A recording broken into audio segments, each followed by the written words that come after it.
It is a grey autumn morning somewhere in the Norse lands, around the year 1000, and something is wrong with you. There is a heat under your skin that should not be there. A cut on your forearm that you barely thought about 3 days ago has begun to throb with your heartbeat, and the edges of it have gone an angry, shining red that is creeping wider every hour. You are shivering while the hearth fire is warm on your face, and when you stand, the smoky room tilts and swims. And here is the thing you must understand about your world. There is no physician with a leather bag of instruments waiting to be sent for. There is no bottle of pills on any shelf, no clean, bright room to be carried to, no name for the thing that is quietly eating its way up your arm. There is a fire. There is a handful of dried plants hanging from the rafters. There is an old woman who knows things, and there is a whole way of understanding sickness that would feel, to you, like the plainest common sense, and to almost everyone who came along after you, like superstition and magic tangled together. So stay with this morning, because the way these people fought to keep an ordinary person like you alive is one of the strangest, cleverest, and most quietly human stories the whole Viking Age has to tell. Let me set you down properly in it first. The year is around 1000. You live in the Norse world, on a farm or in a crowded wooden trading town, elbow to elbow with animals, open fires, damp, and a long, merciless winter. And the single most important fact about medicine here is a thing that is missing. Nobody in your world has the faintest idea that germs exist. No one has ever seen a bacterium or dreamed that an invisible living thing, far too small for any eye, is what turns a clean cut into a killer. That one piece of missing knowledge shapes everything. So how do you explain sickness when you cannot see its true cause? You reach for the answers your world does have. Sometimes illness is simply bad luck, the fate the three great weavers spun for you. Sometimes it is ill will, a curse, the malice of an enemy who wished you harm. And sometimes, very practically, it is a rotten tooth, a chill that has settled deep in the chest, or a wound that has gone bad, and everyone can see plainly that it is so. What is remarkable is that all of these live comfortably side by side. The same healer who mutters a charm over you will also boil you a poultice of herbs and see no contradiction at all, because in this world, medicine and magic are not rivals. They are the same single craft, and the person who practices that craft, more often than not, is a woman. Before we meet her, look at what actually made people like you sick, because the Norse have left us a startlingly honest record of it, written in their own bones. When archaeologists study Viking Age skeletons today, they do not find the flawless, iron-hard supermen of the legends. They find people worn down by brutally hard lives, joints ground rough and painful with arthritis, from a lifetime of rowing, grinding grain, hauling and heaving, backs bent by labour that began in childhood. And the mouths are the worst of it, rotten teeth everywhere. In some studied groups, the great majority of adults had lost teeth or carried aching cavities, and one recent survey of Viking skulls found signs of infection at the roots of the teeth in around 80 of every 100 people examined, abscesses festering quietly in the jaw, with no dentist anywhere on earth to drain them. There are the scars of long sinus and ear infections marked into the skull, and there is scurvy, the sickness of the greenless northern winter, when month after month passed with no fresh growing thing to eat, and the body began to fail, the gums swelling and bleeding, so that the sagas speak of people with blood at the corners of their mouths and teeth loosening in their heads. This, not the battlefield, is what most Norse bodies were really fighting, day after ordinary day. Now, at last, meet the healer. She is very often an older woman, and her word for her calling is the læknir. She carries in her head a whole library that was never written down, handed to her by the woman before her, and to that one by the woman before her, reaching back through the generations. She knows which plant stanches blood and which one settles a griping gut. She knows how to feel along a broken arm and pull it straight, and how to bind it with a splint of wood and boiled cloth so that, weeks later, the bone knits and holds. We know it worked because the graves are full of it, skeletons carrying old fractures that healed cleanly and strong, people who broke a leg and then walked on it for another 30 years. She sits up through the black hours beside a person burning with fever. In one body she is the pharmacist, the surgeon, the nurse and the priest, and in her village she is a woman with real, respected authority. Her power begins in the rafters overhead, in the pharmacy of hanging plants. Feathery yarrow, gathered and dried, crushed and pressed onto a wound to slow the bleeding, and it truly does help the blood to clot, which is exactly why Norse travellers are said to have carried it with them on long journeys and raids, a field dressing in a pouch. Garlic and onion, their sharp juice rubbed into cuts, holding back the rot. Honey, that miraculous stuff, packed thick onto a wound, and to this day we know honey genuinely kills many of the bacteria she could never have named. The bark of the willow tree, chewed or steeped into a bitter drink for fever and for pain, and inside that bark sits a substance that is the direct ancestor of the little white tablet in your cupboard right now. Nettle, angelica, thyme and juniper, steeped for the cough and the sour stomach. She grinds these in a stone mortar into salves mixed with animal fat, and into warm poultices bound to the skin with a strip of wool. And none of this is random guessing. It is a body of knowledge tested over centuries of watching what saved a life and what did not, kept because it worked. But herbs alone cannot reach everything, and so the healer reaches into the invisible world as well, with runes. To the Norse mind, the marks called runes are not only writing, cut in the right way, by someone who truly knows them. They can shape the world, and that includes the sick body. Listen to a story they told about the greatest of their poets. In the saga of Egil, the fierce old skald comes to a farm where a young woman lies wasting and ill, and finds that a well-meaning neighbour, a farmer's son who fancied himself clever, had carved runes on a sliver of whalebone and tucked it into her bed to cure her. But the boy had carved them wrong, and instead of healing her, the botched, mistaken runes were making her worse. Egil scrapes the false marks away, throws the bone into the fire to burn, cuts fresh and correct runes, and lays them beneath her, and the girl begins to recover. Then he gives his famous warning, that no man should carve runes who cannot read them, for many a man goes astray among those dark staves. Sit with what that little story quietly takes for granted, that the right marks, correctly cut, heal, and the wrong marks harm.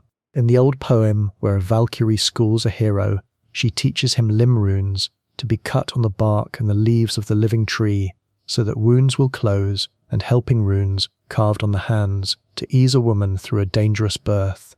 Around their necks and wrists people wore amulets, a tiny iron blade, a hammer of the god, a carved scrap of bone, to keep the sickness out. And over the patient the healer would murmur spoken charms, the old chanted words. To us, all of this looks like pure superstition, but to her it was simply the rest of the medicine, the part aimed at the enemy she could feel at work but never see. You did everything, the seen and the unseen alike, because when a life hangs in the balance you cannot afford to leave a single tool unused. There was one more thing she could offer that felt genuinely good, and that was heat. Across the Norse world, people built bathhouses, small timber rooms where water was flung onto fire-heated stones until the air was thick and blinding with steam. It was for washing, yes, but it was also medicine. You carried the sick and the aching into sweat, to drive the fever out through the skin, to loosen a chest clogged by the endless wet cold of the north, to ease joints stiff and sore from work. In Iceland, where hot water rises straight out of the volcanic ground, people lowered fevered bodies into naturally warm pools while the winter wind screamed over the rim. And here again the instinct was better than they knew, because we now understand that the artificial fever of a hot room really can help the body turn against certain infections. But now we come to the place in this story you would give anything to avoid, the battlefield, and what came after it. The fight is over.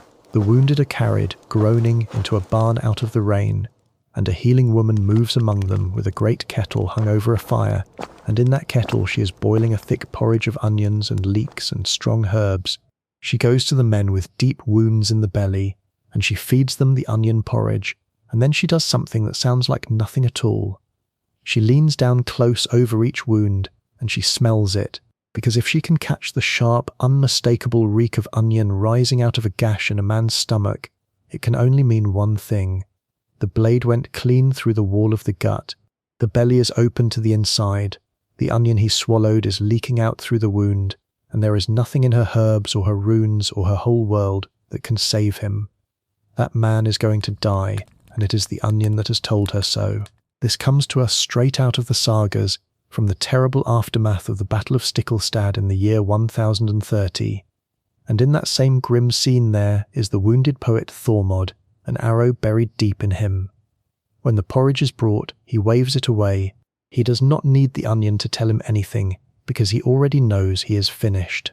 Instead, he takes hold of the arrow and draws the barbed head out of his own body, and looking at the pale fibres of his own heart caught and dangling on the barbs, he makes one last cold, clear joke that the king has fed his men well, for there is still fat around his heartstrings, and then he dies in the middle of a half-finished verse. Now hold on to the most important thing about that onion test, because it is easy to miss under all the horror. It is not magic, and it is not nonsense. It genuinely works. A wound that has pierced the bowel really does let the smell of what is inside the stomach seep out into the air. These people, with no notion whatsoever that a bacterium existed, had worked out a real, rational, evidence-based way to read the single most lethal wound a human being could take. It looks primitive. It is in truth quietly brilliant. And when a wound was not instantly fatal but had begun to rot, or a limb was crushed past saving, the healer faced the most terrible choice of her craft. Cut it away, or stand and watch it kill, and so, sometimes, she cut. There was no true escape from the pain. Only a skin of ale or mead poured down the throat and over the flesh, perhaps a dulling herb to fog the mind, a strip of leather clamped between the teeth, and strong arms holding the body pinned, then the knife and the saw, as fast as human hands could work, and the red-hot iron pressed against the raw stump to sear the bleeding shut. And astonishingly, some people lived through it. We have found their skeletons, the bone healed smooth over the cut, men and women who lost a limb and went on living for years, but over every wound, every stitch, every poultice and every burning iron, there hung the one enemy the Norse could never see and never defeat: infection. The invisible thing breeding in the wound while the healer worked. She could stanch the blood with yarrow and pack the gash with honey and bind it clean, and still, 3 days on, the heat would climb, the red would spread up the limb, the fever would take the mind and set it wandering, and the wound would win. Far, far more Vikings died in the quiet days after a battle than ever fell on the field itself. The axe you could see coming and turn aside, the rot in the wound you could not. So here is the turn this whole story has been walking toward. We picture the Viking healer as a muttering old woman crouched over bones and burnt sticks, the very portrait of the ignorant Dark Ages. But look one more time at what she actually did with her hands. She used yarrow, which really does help the blood to clot, honey, which really does kill bacteria, willow bark, which really is aspirin, a steam bath, which really does help the body fight infection, splints that set bones, which really did knit and hold, an onion porridge that really could diagnose a fatal wound by its smell. She was not fumbling blindly in the dark. She was carrying a deep, hard-won, genuinely working body of medicine, dressed up in the language of runes and charms, only because that was the single language her world possessed for the things it could feel but never see. And folded inside all that skill lies the quiet tragedy of it. For everything she truly knew and could do, there was one door she could never open. She had no way of knowing that the real killer was itself a living thing, too small to see, multiplying in the wound even as she leaned over it. Everything in her craft could clean a cut, close it, dull its pain, and read its future, and nothing in it could win the actual war against the germ. That war would not be won for another 800 years. And yet, before you file these people away as something far off and long dead, reach for a moment into your own everyday life, the garlic sitting in your kitchen, the honey you spoon into hot water for a raw throat, the willow that became the small white tablet you swallow for a headache, the heat of a sauna or a hot bath after a punishing week. The wise woman with her drying herbs and her murmured words is not some alien creature from a darker world. She is the very first link in a chain that runs unbroken all the way to the pharmacy on your street corner.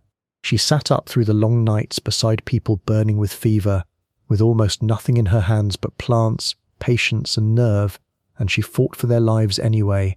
Think of the sheer courage it took to press a knife to a screaming friend and cut, or to kneel beside a dying man and tell him the plain truth that an onion had just whispered to you.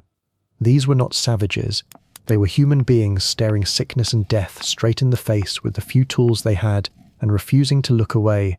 So the next time you feel that first uneasy heat under your skin, that first deep ache in a tooth, and reach without even thinking for something, anything, to make it stop, know this: you are doing the oldest human thing there is.